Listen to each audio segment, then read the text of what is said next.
Hello friends, welcome back to cinema explainer. ഇന്ന് നമ്മൾ 2025 പുറത്തിറങ്ങിയ റിവോൾവർ റിത്ത എന്ന തമിഴ് സിനിമയെക്കുറിച്ചിട്ടാണ് നോക്കാൻ പോകുന്നത്. സിനിമയിലേക്ക് കടക്കുന്നതിന് മുമ്പ് ചാനൽ ഇതുവരെ സബ്സ്ക്രൈബ് ചെയ്യാതെയാണ് നിങ്ങൾ വീഡിയോ കാണുന്നതെങ്കിൽ ചാനൽ ഒന്ന് സബ്സ്ക്രൈബ് ചെയ്ത് തൊട്ടടുത്തുള്ള ബെല്ലൈക്കൺ ഒന്ന് അമർത്തിയാൽ ഞങ്ങൾ അപ്ലോഡ് ചെയ്യുന്ന പുതിയ വീഡിയോസ് നിങ്ങൾക്കരിയിലേക്ക് ഉടൻ തന്നെ എത്തുന്നതായിരിക്കും. അപ്പോൾ നമുക്ക് ഒട്ടും സമയം കളയാതെ സിനിമയിലേക്ക് കടക്കാം. സിനിമ തുടങ്ങുമ്പോൾ തന്നെ പോണ്ടിച്ചേരിയിലുള്ള റൈഫിൾ ക്ലബ് ഓണറായ പ്രഭാകരനെയാണ് കാണിക്കുന്നത്. പ്രഭാകരൻ 30 വർഷം കഷ്ടപ്പെട്ട് സമ്പാദിച്ച് തന്റെ കുടുംബത്തിന് വേണ്ടി മാറ്റിവെച്ച് 2 കോടി രൂപ നൽകി ഒരു സ്ഥലം വാങ്ങുന്നു. എന്നാൽ രജിസ്ട്രേഷൻ കഴിഞ്ഞപ്പോഴാണ് സ്ഥലം വിറ്റയാൾ വ്യാജരേഖകൾ ഉണ്ടാക്കി വേറെ ആരുടെയോ സ്ഥലം കാണിച്ച് തന്നെ പറ്റിച്ചു കടന്നു കളഞ്ഞു എന്ന കാര്യം പ്രഭാകരൻ അറിയുന്നത്. കൊടുത്ത പണവും വാങ്ങിയ സ്ഥലവും രണ്ടും നഷ്ടപ്പെട്ടതോടെ ഒരു നല്ല മനുഷ്യന്റെ 30 വർഷത്തെ സമ്പാദ്യം ഒരു മോശക്കാരൻ ഒരൊറ്റ ദിവസം കൊണ്ട് കവർന്നതിൽ മനംനൊന്ത് പ്രഭാകരൻ തോക്കെടുത്ത് വെടിവെച്ച് ആത്മഹത്യ ചെയ്യുന്നു. ഇവിടെ തന്നെ നമുക്ക് അതേ പോണ്ടിച്ചേരിയിലെ വലിയ ഗാങ്സ്റ്ററായ ഡ്രാക്കുള പാണ്ഡ്യനെ കാണിക്കുന്നു. പോണ്ടിച്ചേരി മൊത്തം തന്റെ കൈപ്പടിയിലാക്കി ഭരിച്ചുകൊണ്ടിരിക്കുകയാണ് ഇയാൾ. പാണ്ഡ്യന് ശേഷം തന്റെ സ്ഥാനം ഏറ്റെടുത്ത മകൻ ഡ്രാക്കുള ബോബിയാണ് സെറ്റിൽമെന്റ് കാര്യങ്ങളെല്ലാം നോക്കുന്നത്. പാണ്ഡ്യനേക്കാൾ വളരെ ഡേഞ്ചറസ് ആണ് ബോബി. ഇങ്ങനെയിരിക്കെ പോണ്ടിച്ചേരിയിലെ ഒരു ലാൻഡ് സെറ്റിൽമെന്റ് തർക്കത്തിൽ ആന്ധ്രയിൽ നിന്ന് വന്ന നരസിംഹ റെഡ്ഡി എന്ന രാഷ്ട്രീയക്കാരനും ഡ്രാക്കുള പാണ്ഡ്യനും തമ്മിൽ വലിയൊരു വഴക്കുണ്ടാവുന്നു. തന്റെ അച്ഛനെ ആദ്യമായി ഒരാൾ എതിർത്ത് സംസാരിച്ചു എന്ന ദേഷ്യത്തിൽ ബോബി നരസിംഹ റെഡ്ഡിയുടെ തല വെട്ടി തന്റെ അനിയനെ ഗിഫ്റ്റായി അയച്ച് വാർണിംഗും നൽകുന്നു. തന്റെ ചേട്ടന്റെ തല കണ്ട റെഡ്ഡി വളരെ ഇമോഷണലായി, എന്റെ ചേട്ടന്റെ തല വെട്ടി എനിക്ക് ഗിഫ്റ്റായി അയച്ച ആ ബോബിക്ക് അവന്റെ അപ്പന്റെ തല വെട്ടി ഞാൻ ഗിഫ്റ്റായി അയക്കും. ഇതാണ് എന്റെ ചേട്ടന്റെ തല തൊട്ട് ചെയ്യുന്ന ശബ്ദം എന്ന് ദേഷ്യത്തിൽ പറയുന്നു. അങ്ങനെ പ്രഭാകരന്റെ ആത്മഹത്യയും റെഡ്ഡിയുടെ ചേട്ടന്റെ കൊലപാതകവും ഈ 2 സംഭവങ്ങളെയും ബന്ധിപ്പിച്ചു പോകുന്ന കളിയാണ് ഈ സിനിമയുടെ കഥ. സീൻ കട്ട് ചെയ്താൽ നമ്മുടെ സിനിമയിലെ മെയിൻ ക്യാരക്ടറായ റീത്തയെ കാണിക്കുന്നു. റീത്ത നിലവിൽ ഒരു റെസ്റ്റോറന്റ് ആൻഡ് ബേക്കറി ഷോപ്പിലാണ് ജോലി ചെയ്യുന്നത്. റീത്തയുടെ കുടുംബത്തിൽ അമ്മയും 2 അനിയത്തിമാരും ഉണ്ട്. ചേച്ചിക്ക് വിവാഹം കഴിഞ്ഞതാണ്. എന്നാൽ ഭർത്താവ് കുടിയനായതുകൊണ്ട് സ്ത്രീധനം കൊണ്ടുവരാൻ പറഞ്ഞ് ഭാര്യയും മകളെയും സ്വന്തം വീട്ടിലേക്ക് പറഞ്ഞുവിടുകയാണ്. അനിയത്തി നീറ്റിന് തയ്യാറെടുക്കുകയാണ്.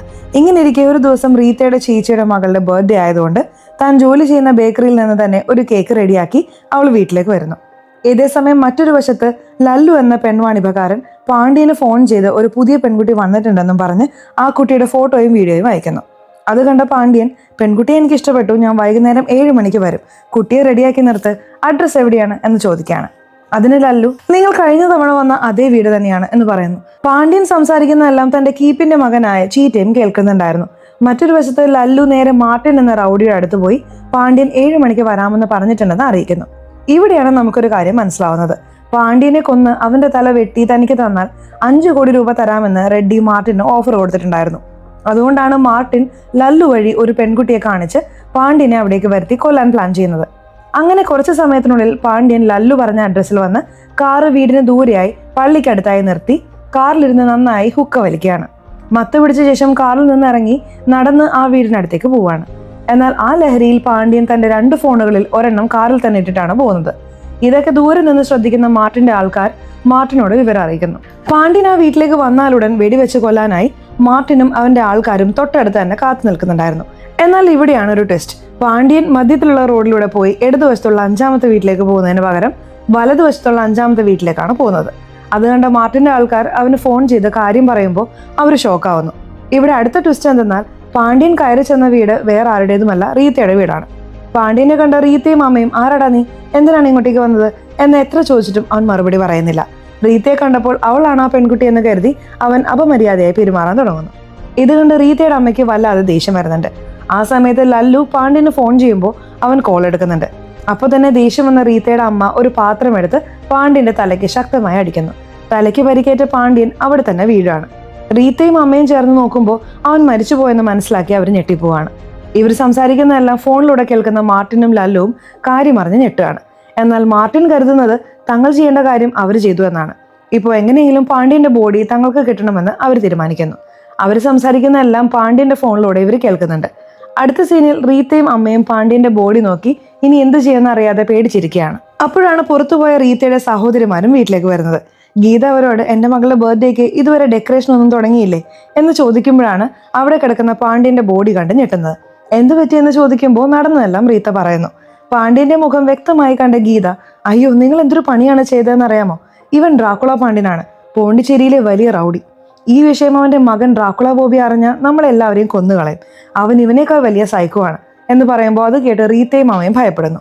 അപ്പോൾ റീത്തയോട് അമ്മ, നമുക്ക് പോലീസിന്റെ അടുത്ത് പോയി നടന്നതെല്ലാം പറയാം, സ്വയരക്ഷയ്ക്ക് വേണ്ടി ചെയ്താണെന്ന് പറയാം എന്ന് പറയുമ്പോൾ റീത്ത അത് സമ്മതിക്കുന്നില്ല. അത് ശരിയാണ്, പക്ഷെ ആ ഇൻസ്പെക്ടർ കാമരാജ് നമ്മുടെ മേൽ പക തീർക്കാൻ കാത്തിരിക്കുകയാണ് എന്ന് റീത്ത പറയുന്നു. ഇവിടെയാണ് നമുക്കൊരു കാര്യം മനസ്സിലാവുന്നത്. കാമരാജ് ഒരു അഴിമതിക്കാരനായ പോലീസ് ഓഫീസറാണ്. ഒരിക്കൽ റീത്ത ജോലി ചെയ്യുന്ന റെസ്റ്റോറൻറ്റിൽ പോയി വയറ് നിറയെ ആഹാരം കഴിച്ച് പണം ചോദിച്ചപ്പോൾ റെസ്റ്റോറൻറ്റുകാരെ തല്ലുകയും പ്രശ്നമുണ്ടാക്കുകയും ചെയ്തിരുന്നു.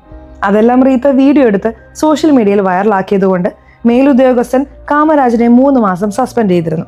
അങ്ങനെ തന്റെ മാനം കളഞ്ഞ റീത്ത എപ്പോഴെങ്കിലും ഒരു കേസിൽ പെട്ടാൽ പക തീർക്കാൻ കാമരാജ് അവസരം കാത്തിരിക്കുകയാണ്. റീത്ത ഇതെല്ലാം പറയുമ്പോൾ അതെല്ലാം കേട്ട അമ്മ മരിച്ചുപോയ തന്റെ ഭർത്താവിന്റെ ഫോട്ടോ നോക്കി കരയാണ്. ഇവിടെയാണ് നമുക്ക് മനസ്സിലാവുന്നത് സിനിമയുടെ തുടക്കത്തിൽ ലാൻഡ് വിഷയത്തിൽ പറ്റിക്കപ്പെട്ട് ആത്മഹത്യ ചെയ്ത പ്രഭാകരൻ തന്നെയാണ് റീത്തയുടെ അച്ഛനെന്ന്. മറ്റൊരു വശത്ത് മാർട്ടിൻ റെഡ്ഡിക്ക് ഫോൺ ചെയ്ത് പാണ്ഡ്യനെ കൊന്നെന്ന് അറിയിക്കുന്നു. അത് കേട്ട റെഡ്ഡി വളരെ സന്തോഷിച്ച് എന്റെ പ്രതികാരം തീർക്കാനുള്ള സമയം വന്നു, അതെല്ലാം നീ കാരണമാണ്, അതുകൊണ്ട് നിനക്ക് 1 കോടി രൂപ എക്സ്ട്രാ തരാം, അവന്റെ തല എടുക്കാൻ എവിടെ വരണം എന്ന് ചോദിക്കുകയാണ്. അതിന് മാർട്ടിൻ ഞാൻ വീണ്ടും വിളിച്ച് പറയാൻ വെയിറ്റ് ചെയ്യേ എന്ന് പറഞ്ഞ് കോൾ കട്ട് ചെയ്യുന്നു. ഇതേ സമയം റീത്ത് തന്റെ കുടുംബത്തോട് ഒരു പ്ലാൻ പറയുന്നുണ്ട്. നമ്മുടെ ഏരിയയുടെ അവസാനമുള്ള CCTV ക്യാമറ കഴിഞ്ഞ 4 ദിവസമായി വർക്ക് ചെയ്യുന്നില്ല. അതുകൊണ്ട് ഇവൻ നമ്മുടെ വീട്ടിൽ വന്നതും ചത്തതും ആരും അറിയില്ല. ഈ ഡെഡ് ബോഡി നമ്മൾ ഡിസ്പോസ് ചെയ്താൽ പ്രശ്നം തീരും. പ്ലാൻ ഇതാണ്: നാളെ രാവിലെ ഒരു സെക്കൻഡ് ഹാൻഡ് കാർ വാങ്ങണം. ആ കാറിന്റെ ഡിക്കിയിൽ ഇവന്റെ ബോഡി വെക്കണം. നാളെ നവ്യക്ക് നീറ്റ് എക്സാം ഉള്ളതുകൊണ്ട് നമ്മളെല്ലാവരും അങ്ങോട്ടേക്ക് പോകുന്ന വഴിയിലുള്ള ഫോറസ്റ്റ് ഏരിയയിൽ ഈ ബോഡി ഉപേക്ഷിക്കാം. നവ്യയെ എക്സാം സെന്ററിൽ വിട്ട ശേഷം ഈ കാർ സ്ത്രീധനത്തിന്റെ ഭാഗമാണെന്ന് പറഞ്ഞ് അളിയന് കൊടുക്കാം. ചേച്ചിയും കുറച്ച് ദിവസം അവിടെ നിൽക്കട്ടെ, നമുക്ക് വീട്ടിലേക്ക് തിരിച്ചു വരാം. അപ്പൊ ആർക്കും നമ്മളെ സംശയം തോന്നില്ല എന്ന് പ്ലാൻ പറയുമ്പോൾ എല്ലാവരും ഓക്കെ പറയുന്നു. ഇതെല്ലാം ഫോണിലൂടെ കേട്ടുകൊണ്ടിരിക്കുന്ന മാർട്ടിൻ കോൾ കട്ട് ചെയ്ത് അവരുടെ പ്ലാൻ നമുക്ക് ആവശ്യമില്ല, ഇന്ന് രാത്രി തന്നെ പാണ്ഡ്യന്റെ ബോഡി നമ്മൾ അവരുടെ വീട്ടിൽ നിന്നും എടുത്തുകൊണ്ട് വരണം എന്ന് പറയാണ്. അപ്പോഴാണ് ലല്ലു ഫോൺ ചെയ്ത് സോണി ഇവിടെ നിൽക്കുന്നത് സേഫ് അല്ല, ഞങ്ങൾ ബാംഗ്ലൂരിലേക്ക് പോകാൻ തീരുമാനിച്ചു, ഞങ്ങൾക്ക് തരാനുള്ള ബാലൻസ് പണം സെറ്റിൽ ചെയ്യേ, ഇല്ലെങ്കിൽ നിന്റെ പ്ലാൻ ഞാൻ ബോബിയോട് പറയും എന്ന് ഭീഷണിപ്പെടുത്തുന്നു. അത് കേട്ട് ദേഷ്യം വന്ന മാർട്ടിൻ ലല്ലുവിനെ കൊല്ലാൻ തീരുമാനിക്കുകയാണ്. തന്റെ ആൾക്കാരോട് റീത്തയുടെ വീട് നിരീക്ഷിക്കാൻ പറഞ്ഞ് പണം വാങ്ങാനായി ലല്ലുവിനോട് ഹാർബറിലേക്ക് വരാൻ ആവശ്യപ്പെടുന്നു. മാർട്ടിൻ ദാസിനെയും കൂട്ടി ഹാർബറിലേക്ക് പോവാണ്. മാർട്ടിന്റെ പ്ലാൻ മനസ്സിലായ ദാസും ചിന്തിക്കുന്നുണ്ട്, നാളെ പണം കിട്ടിക്കഴിഞ്ഞാൽ നമ്മൾ അവന്റെ ആളാണെന്ന് നോക്കാതെ ലല്ലുവിനെ പോലെ നമ്മളെയും കൊല്ലുമെന്ന്. അതുകൊണ്ട് പാണ്ഡ്യന്റെ തല റെഡ്ഡിക്ക് കൊടുത്ത് ആ 5 കോടി രൂപ തങ്ങൾക്ക് തന്നെ സ്വന്തമാക്കാമെന്ന് കരുതി ദാസ് തന്റെ ആൾക്കാരുമായി ചേർന്ന് മാർട്ടിനെ കൊല്ലുന്നു. അതെല്ലാം അവിടെ വന്ന ലല്ലു കണ്ട് പേടിച്ച് അവരുടെ പ്ലാൻ മനസ്സിലാക്കി അവിടെ നിന്നും ഓടിപ്പോകുന്നു.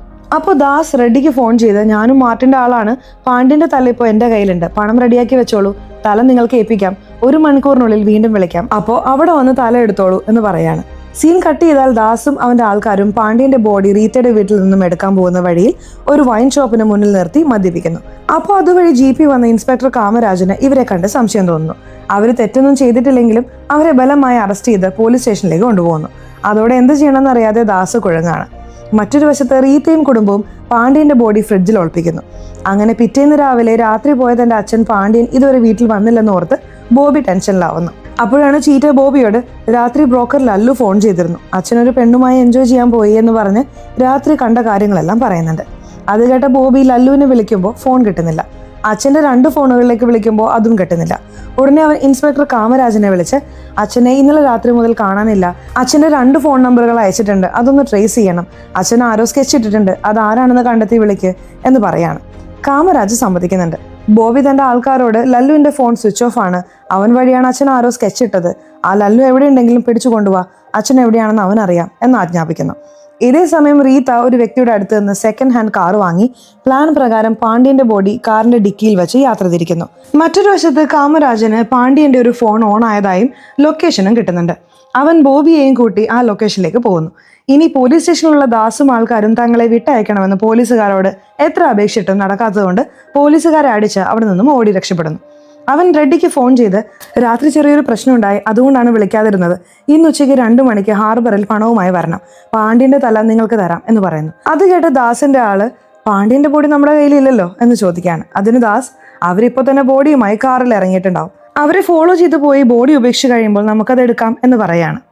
അടുത്ത സീനിൽ കാമരാജും ബോബിയും ലൊക്കേഷനിലെത്തുമ്പോൾ അവിടെ റീത്തയ്ക്ക് കാറ് വിറ്റ വ്യക്തിയെയാണ് കാണിക്കുന്നത്. അവനെ തല്ലി നിനക്ക് ഈ ഫോൺ എവിടെ നിന്ന് കിട്ടി എന്ന് ചോദിക്കുമ്പോൾ അവൻ പറയുന്നുണ്ട്, ഞാൻ കാറ് മോഷിച്ച് വിൽക്കുന്ന ആളാണ്, രാത്രി ആ കാറ് ലാസ്പേട്ട ചർച്ചിനടുത്തായിരുന്നു ഉണ്ടായിരുന്നത്, അതിനുള്ളിൽ ഈ ഫോണും ഉണ്ടായിരുന്നു, രാവിലെ ആ കാറ് റെസ്റ്റോറൻറ്റിൽ ജോലി ചെയ്യുന്ന റീത്ത എന്ന പെൺകുട്ടിക്ക് വിറ്റു. അത് കേട്ട കാമരാജ് ബോബിയോട് അച്ഛൻ്റെ മറ്റേ ഫോണിൻ്റെ ലൊക്കേഷനും ആ ഏരിയ തന്നെയാണ് കാണിക്കുന്നത്, ആ ചർച്ചിനടുത്താണ് ലല്ലുവിൻ്റെ വീട്, നീ പോയി അവൻ എവിടെയാണെന്ന് കണ്ടുപിടിക്ക്, ഈ റീത്തയുടെ കാര്യം ഞാൻ നോക്കിക്കോളാം എന്ന് പറയുന്നു. അങ്ങനെ ബോബി ലല്ലുവിന്റെ വീട്ടിലേക്കും റെഡ്ഡി ഹാർബറിലേക്കും ദാസ് റീത്ത ബോഡി കളയാൻ പോകുന്ന സ്ഥലത്തേക്കും പുറപ്പെടുന്നു. മറ്റൊരു വശത്ത് റീത്ത ഒരു പെട്രോൾ പമ്പിൽ കാറിൽ പെട്രോൾ അടിക്കുമ്പോൾ പിന്നിൽ നിന്ന് ചീറ്റ വന്ന് കാറിലിടിക്കുന്നുണ്ട്. റീത്തയുടെ അമ്മാവനുമായി വഴക്കിടാൻ തുടങ്ങുമ്പോൾ അവൻ ബോബിയുടെ അനിയനാണെന്ന് മനസ്സിലാക്കി അവിടെ നിന്നും നേരെ ഫോറസ്റ്റ് ഏരിയയിലേക്ക് പോകുന്നു. കാറ് നിർത്തി അവിടെ തന്നെ ബോഡി കളയാമെന്ന് കരുതുമ്പോൾ ചീറ്റ കാറിൽ ഇടിച്ചത് കൊണ്ട് ഡിക്കിയുടെ ഡോർ ജാം ആയി പോകുന്നു. എത്ര ശ്രമിച്ചിട്ടും തുറക്കുന്നില്ല. അതുകൊണ്ട് ആദ്യം നവ്യയെ എക്സാം സെന്ററിൽ ഇറക്കിയിട്ട് പിന്നെ ഒരു വർക്ക്ഷോപ്പിൽ പോയി ഡിക്കി തുറപ്പിച്ച് ബോഡി കളയാമെന്ന് കരുതി അവർ വീണ്ടും യാത്രയാവുന്നു. മറ്റൊരു വശത്ത് കാമരാജ് റീത്തയോടുള്ള പക തീർക്കാൻ അവളുടെ വീട്ടിൽ ചെല്ലുമ്പോൾ നവ്യയ്ക്ക് പരീക്ഷയായതുകൊണ്ട് എല്ലാവരും കാറിൽ പോയെന്ന് അറിയാണ്. എക്സാം സെന്ററിൽ ചെന്നപ്പോൾ അവരെ അവിടെയൊന്നും കാണാത്തതുകൊണ്ട് അവരവിടെ അന്വേഷിച്ച് നടക്കാണ്. ബോബി ലല്ലുവിന്റെ വീട്ടിൽ ചെന്നപ്പോൾ അവിടെ ആരുമില്ല. സിറ്റി മുഴുവൻ അന്വേഷിക്കുന്നുണ്ട്. അപ്പോഴാണ് ചീറ്റ ബോബിയോട് അന്ന് ആ ലല്ലു അച്ഛനൊരു പെൺകുട്ടിയുടെ റീൽ അയച്ചിരുന്നു എന്ന് പറഞ്ഞ് അത് കാണിക്കുന്നു. അത് കണ്ട ബോബിയുടെ ആൾക്കാർക്ക് ആ പെൺകുട്ടി സോണിയാണെന്നും അവർ സിലോൺ ബാബു എന്ന ബ്രോക്കർക്ക് അറിയാവുന്ന ആളാണെന്നും മനസ്സിലാക്കുന്നു. അവർ സിലോൺ ബാബുവിനെ കണ്ടുപിടിച്ച് തല്ലി അവൻ വഴി ലല്ലുവിനെ ഫോൺ ചെയ്യിക്കുന്നു. എന്റെ അച്ഛൻ എവിടെയാടാ എന്ന് ബോബി ചോദിക്കുമ്പോൾ പേടിച്ചു പോയ ലല്ലു എനിക്കൊന്നും അറിയില്ല ബോബി, അന്ന് 4 പേർ ചേർന്ന് ഭീഷണിപ്പെടുത്തിയാണ് അച്ഛനെ അവിടേക്ക് വരുത്തിയത്. പക്ഷെ അച്ഛൻ അഡ്രസ്സ് മാറി വേറെ വീട്ടിലേക്കാണ് പോയത്. ഞാൻ പേടിച്ച് അവിടെ നിന്ന് ഓടിപ്പോയി എന്ന് സത്യം പറഞ്ഞ് ഫോൺ സ്വിച്ച് ഓഫ് ചെയ്യുന്നു. ലല്ലു പറഞ്ഞ വീട്ടിൽ എന്തോ നടന്നിട്ടുണ്ടെന്നും അങ്ങോട്ടേക്ക് പോയാൽ എന്തെങ്കിലും വിവരം കിട്ടുമെന്നും ബോബിയുടെ ആൾക്കാർ പറയാണ്. അങ്ങനെ എല്ലാവരും റീത്തയുടെ വീട്ടിലേക്ക് തിരിക്കുന്നു. ഇതേ സമയം റെഡ്ഡി ദാസിനെ വിളിച്ച് മണിക്കൂറുകളായി ഞാൻ ഹാർബറിൽ വെയിറ്റ് ചെയ്യാണ്, എനിക്ക് പാണ്ഡ്യന്റെ തല വേണം, അത് ബോബിക്ക് ഗിഫ്റ്റായി അയക്കാനുള്ളതാണ് എന്ന് ദേഷ്യപ്പെടുന്നു. 2 മണിക്ക് പക്കയായി നിങ്ങൾക്ക് തല തരാം എന്ന് ദാസ് പറയുന്നു. അപ്പോൾ അതുവഴി കാറിൽ പോകുന്ന റീത്തയെ കണ്ട് അവർ കാറ് തടയാൻ ശ്രമിക്കുന്നു. എന്നാൽ അപ്പോഴേക്കും കാമരാജ് റീത്തയുടെ കാറ് തടയാണ്. കാമരാജിനെ കണ്ട റീത്ത ആദ്യം വിചാരിക്കുന്നത് ബോഡിയുടെ കാര്യം അറിഞ്ഞുവെന്നാണ്. എന്നാൽ കാമരാജ് ഈ കാറ് പാണ്ഡ്യന്റെ കയ്യിൽ നിന്ന് എവിടെ നിന്ന് മോഷിച്ചു എന്ന് ചോദിക്കുന്നു. ഞാൻ മോഷിച്ചതല്ല, രാവിലെ വാങ്ങിയതാണെന്ന് റീത്ത എത്ര പറഞ്ഞിട്ടും കേൾക്കാതെ അവരെയും കാറിനെയും പോലീസ് സ്റ്റേഷനിലേക്ക് കൊണ്ടുപോകുന്നു. ഇതെല്ലാം കണ്ട ദാസിന് ബോഡി കാറിന്റെ ഡിക്കിയിൽ തന്നെ ഉണ്ടെന്ന് മനസ്സിലാവുന്നു. എങ്ങനെയെങ്കിലും ബോഡി കൈക്കലാക്കാൻ അവർ കാറിനെ പിന്തുടരുന്നു. ഇൻസ്പെക്ടർ അവരെ സ്റ്റേഷനിൽ എത്തിച്ചിട്ട് റീത്തയോട് പറയുന്നുണ്ട്, നീ എടുത്ത വീഡിയോ കാരണം എനിക്ക് എത്ര ചീത്തപ്പേരുണ്ടായോ അതുപോലെ നിന്നെയും നിന്റെ കുടുംബത്തെയും ഞാൻ നാറ്റിക്കും. അവൻ അവരുടെ വീഡിയോ റെക്കോർഡ് ചെയ്തുകൊണ്ട് റീത്തയുടെ കുടുംബവും ചേർന്ന് കാർ മോഷ്ടിക്കുന്നു, മോഷിച്ച കാറിൽ മയക്കുമരുന്ന് കടത്തുന്നു എന്നൊക്കെ പറഞ്ഞ് കേസുകൾ ഉണ്ടാക്കി FIR ഇടാൻ തുടങ്ങുകയാണ്. ഇത് കണ്ട റീത്ത, സാർ ഞാൻ ചെയ്തത് തെറ്റാണ്, പക്ഷെ FIR ഇടരുത്, നമുക്ക് സംസാരിച്ച് തീർക്കാം എന്ന് പറയാണ്. അത് കേട്ട കാമരാജ്, അങ്ങനെയാണെങ്കിൽ ശരി, നീ എടുത്ത വീഡിയോ കാരണം എനിക്ക് 3 മാസം സസ്പെൻഷൻ കിട്ടി, പിന്നെ എനിക്കുണ്ടായ നാണക്കേടിനും പകരമായി 50 ലക്ഷം രൂപ തരണം എന്ന് ഡിമാൻഡ് ചെയ്യുന്നു. തൻ്റെ കയ്യിൽ അത്രയും പണമില്ലെന്ന് റീത്ത പറയുന്നുണ്ട്. അപ്പോൾ കാമരാജ് വളരെ വൃത്തികെട്ട രീതിയിൽ, നിന്റെ അനിയത്തിമാർ നല്ല സുന്ദരികളാണല്ലോ, ഞാൻ പറയുന്ന സ്ഥലത്തേക്ക് 1 മാസത്തേക്ക് കോൺട്രാക്റ്റിന് വിട്ടാൽ മതി, പണം കിട്ടിക്കോളും എന്ന് പറയാണ്. ഇത് കേട്ട് ദേഷ്യം വന്ന റീത്ത കാമരാജിനോട് തട്ടിക്കയറുന്നു. ദേഷ്യം വന്ന കാമരാജ് സ്റ്റേഷനിലുള്ള എല്ലാ പെൻഡിങ് കേസുകളും റീത്തയുടെ തലയിൽ കെട്ടിവെക്കാൻ പറയുന്നു. കാറ് കൊണ്ടുപോകാനായി പുറത്തേക്ക് ഇറങ്ങുമ്പോഴേക്കും കൊതുക് പുക അടിക്കുന്ന ആള് വന്ന് സ്റ്റേഷനിലും പുറത്തും പുക അടിക്കാൻ തുടങ്ങാണ്. പുറത്ത് കാത്തു നിൽക്കുന്ന ദാസും സംഘവും കാർ ഡിക്കിയിലെ ബോഡി എടുക്കാൻ ഇതാണ് പറ്റിയ സമയം എന്ന് കരുതി കാറിനടുത്തേക്ക് പോവാണ്. എന്നാൽ ആ പുകയ്ക്കിടയിൽ റീത്ത അവിടെ ഉണ്ടായിരുന്ന കാർ കീ എടുത്ത് പുക അടിക്കുന്ന മെഷീൻ പിടിച്ചു വാങ്ങി പോലീസുകാരുടെ നേരെ സ്പ്രേ ചെയ്ത് അവിടെ നിന്നും കാറുമായി രക്ഷപ്പെടുന്നു. ഇത് കണ്ട് ദാസ് അന്തം വിട്ട് നിൽക്കുകയാണ്. പോലീസുകാർ ഇവരെ പിടിക്കാൻ നോക്കുമ്പോൾ ദാസും സംഘവും അവിടെ നിന്നും രക്ഷപ്പെട്ട് റീത്തയുടെ കാറിന് പിന്നാലെ പോകുന്നു. റീത്ത കാറ് സ്പീഡിൽ ഓടിക്കുന്നുണ്ടെങ്കിലും ദാസ് ചേസ് ചെയ്ത് കാറ് തടയുന്നു. നിങ്ങൾ പേടിക്കണ്ട, നിങ്ങളെ ഞാൻ ഒന്നും ചെയ്യില്ല, പാണ്ഡ്യൻ നിങ്ങളുടെ വീട്ടിൽ വന്ന് മരിച്ചതൊക്കെ ഞങ്ങൾക്കറിയാം, ഞങ്ങൾക്ക് വേണ്ടത് പാണ്ഡ്യന്റെ ബോഡിയാണ്, അത് തന്നാൽ ഞങ്ങൾ പൊക്കോളാം എന്ന് ദാസ് പറയുന്നു. അത് കേട്ട് ആശ്വാസമായ റീത്തയും അമ്മയും ഡിക്കി തുറന്നു നോക്കുമ്പോൾ ഞെട്ടിപ്പോവാണ്. കാരണം ഡിക്കിയിൽ ബോഡി വെച്ച ബാഗ് കാണാനില്ല. അമ്മേ, ബോഡി വെച്ച ബാഗ് എവിടെ എന്ന് റീത്ത ചോദിക്കാണ്. ഇവിടെയാണ് കഥയിലെ വമ്പൻ ട്വിസ്റ്റ്. സത്യത്തിൽ അന്ന് രാത്രി ദാസ് മാർട്ടിനെ കൊന്ന ശേഷം ലല്ലു അവിടെ വന്നാൽ അവനെയും കൊല്ലുമെന്ന് ദാസ് തീരുമാനിച്ചിരുന്നു. ഇത് കണ്ട ലല്ലു പേടിച്ച് സോണിയുടെ അടുത്ത് പോയി, നമ്മളിവിടെ നിൽക്കുന്നത് സേഫ് അല്ല, ബാംഗ്ലൂരിലേക്ക് ഓടിപ്പോകാം എന്ന് പറയാണ്. എന്നാൽ സോണിയ ഇവിടെ നിന്ന് ഓടിപ്പോയാൽ ബോബിയെ പേടിച്ച് ജീവിക്കേണ്ടി വരും. അതുകൊണ്ട് പാണ്ഡ്യന്റെ ബോഡി റീത്തയുടെ വീട്ടിലുണ്ടല്ലോ, ദാസിനേക്കാൾ മുമ്പേ നമുക്ക് ആ ബോഡി എടുത്ത് റെഡ്ഡിക്ക് കൊടുത്താൽ 5 കോടി രൂപ പണം കിട്ടും, പിന്നെ സുഖമായി ജീവിക്കാം എന്ന് പ്ലാനിഡാണ്. ദാസിനെ പോലീസ് പിടിച്ചുകൊണ്ട് പോകുന്ന കണ്ട അവർ പിറ്റേന്ന് രാവിലെ റീത്തയുടെ കാറിനെ ഫോളോ ചെയ്യുന്നു. റീത്തയുടെ കാറിന്റെ ഡിക്കി ജാമായി അനിയത്തി ഇറക്കാൻ എക്സാം സെന്ററിൽ പോയ സമയം നോക്കി ലല്ലുവും സോണിയും ചേർന്ന് ഡിക്കിയിൽ നിന്നും ബോഡി അടങ്ങിയ ബാഗ് മോഷ്ടിച്ചു കൊണ്ടുപോയിരുന്നു. തിരികെ പ്രസന്റിലേക്ക് വരുമ്പോൾ ലല്ലു റെഡ്ഡിക്ക് ഫോൺ ചെയ്ത്, പാണ്ഡ്യന്റെ ബോഡി ഞങ്ങളുടെ കയ്യിലുണ്ട്, 5 കോടി രൂപയുമായി പഴയ ഹാർബറിലേക്ക് വാ എന്ന് പറയാണ്. അത് കേട്ട് റെഡ്ഡി 5 മിനിറ്റിനുള്ളിൽ തിരിച്ചു വിളിക്കാം എന്ന് പറഞ്ഞ് ദാസിനെ വിളിക്കുന്നു. എടാ, പാണ്ഡ്യന്റെ ബോഡി നിന്റെ കയ്യിലുണ്ടെന്നല്ലേ പറഞ്ഞത്, ഇപ്പോൾ ലല്ലു വിളിച്ച ബോഡി അവന്റെ കയ്യിലാണെന്ന് പറയുന്നുണ്ടല്ലോ, സത്യത്തിൽ ബോഡി നിന്റെ കയ്യിലുണ്ടോ എന്ന് ദേഷ്യപ്പെടുകയാണ്. കാര്യം മനസ്സിലായ ദാസ് അവൻ കള്ളം പറയാണ്, ബോഡി എന്റെ കയ്യിലുണ്ട്, 5 മിനിറ്റിനുള്ളിൽ ലൊക്കേഷൻ അയക്കാം എന്ന് കള്ളം പറഞ്ഞ് കോൾ കട്ട് ചെയ്യുന്നു. അവൻ റീത്തയോട് നിങ്ങളെ വെറുതെ വിടണമെങ്കിൽ ഒരു കാര്യം ചെയ്യണമെന്ന് പറഞ്ഞ് ലല്ലുവിന്റെ നമ്പർ കൊടുത്ത് അവളുടെ ഫ്രണ്ട് മിത്രയെ കൊണ്ട് ലൊക്കേഷൻ ട്രേസ് ചെയ്യാൻ പറയുന്നു. മറ്റൊരു വശത്ത് ലല്ലു റെഡ്ഡിയെ വിളിക്കുമ്പോൾ റെഡ്ഡി നിന്റെ കയ്യിൽ ബോഡി ഇല്ലെന്ന് എനിക്കറിയാം എന്ന് പറയാണ്. അപ്പോൾ ലല്ലു ബോഡിയുടെ ഫോട്ടോ അയച്ചു കൊടുക്കുകയാണ്. അത് കണ്ട റെഡ്ഡിക്ക് കാര്യം ബോധ്യമായി പണവുമായി ലല്ലു പറഞ്ഞ സ്ഥലത്തേക്ക് പോകുന്നുണ്ട്. റീത്ത തന്റെ ഫ്രണ്ട് വഴി ലല്ലുവിന്റെ ലൊക്കേഷൻ കണ്ടുപിടിച്ച് ദാസിനോട് പറയുന്നു. ദാസ് രവിക്ക് തോക്ക് കൊടുത്ത് തങ്ങൾ വരുന്നത് വരെ റീത്തയും കുടുംബത്തെയും നോക്കിക്കൊള്ളാൻ പറഞ്ഞ് കുമാറിനെയും കൂട്ടി ലല്ലുവിന്റെ അടുത്തേക്ക് പോകുന്നു. അവിടെ എത്തിയ ദാസിനെ കണ്ട് ലല്ലു പേടിക്കുകയാണ്. പാണ്ഡ്യന്റെ ബോഡി എവിടെ എന്ന് ദാസ് ചോദിക്കുന്നുണ്ട്. ബോബി സത്യം പറഞ്ഞു, പക്ഷേ ഞാൻ നിങ്ങളുടെ പേരൊന്നും പറഞ്ഞിട്ടില്ല. ഈ ബോഡി റെഡ്ഡിക്ക് കൊടുത്ത് കിട്ടുന്ന പണം നമുക്ക് തുല്യമായി വീതിക്കാം എന്ന് ലല്ലു പറയാണ്. അത് കേട്ട് ചിരിച്ചുകൊണ്ട് ദാസ് നിനക്ക് പണത്തിൽ ഓഹരി വേണോ എന്ന് ചോദിച്ചുകൊണ്ട് ലല്ലുവിനെയും സോണിയെയും വെടിവെച്ച് കൊല്ലുന്നു. ബോഡി എടുത്ത് കാറിൽ പോകുമ്പോൾ ദാസ് റെഡ്ഡിക്ക് ഫോൺ ചെയ്ത് ഇവിടെ വരണമെന്ന് ചോദിക്കുകയാണ്. ബോഡി ലല്ലുവിന്റെ കയ്യിലാണെന്ന് എനിക്കറിയാം, ഞാൻ അവന്റെ അടുത്തേക്കാണ് പോകുന്നത് എന്ന് റെഡ്ഡി പറയാണ്. അപ്പോൾ ദാസ് ഞാൻ ലല്ലുവിനെ കൊന്ന് ബോഡി എടുത്തു എന്ന് പറഞ്ഞ് ലല്ലുവിന്റെ ഫോൺ തന്റെ കയ്യിലുണ്ടെന്ന് തെളിയിക്കുന്നു. റെഡ്ഡി ലൊക്കേഷൻ ചോദിക്കുന്നുണ്ട്. ദാസ് ലൊക്കേഷൻ അയച്ചു കൊടുക്കുന്നുണ്ട്.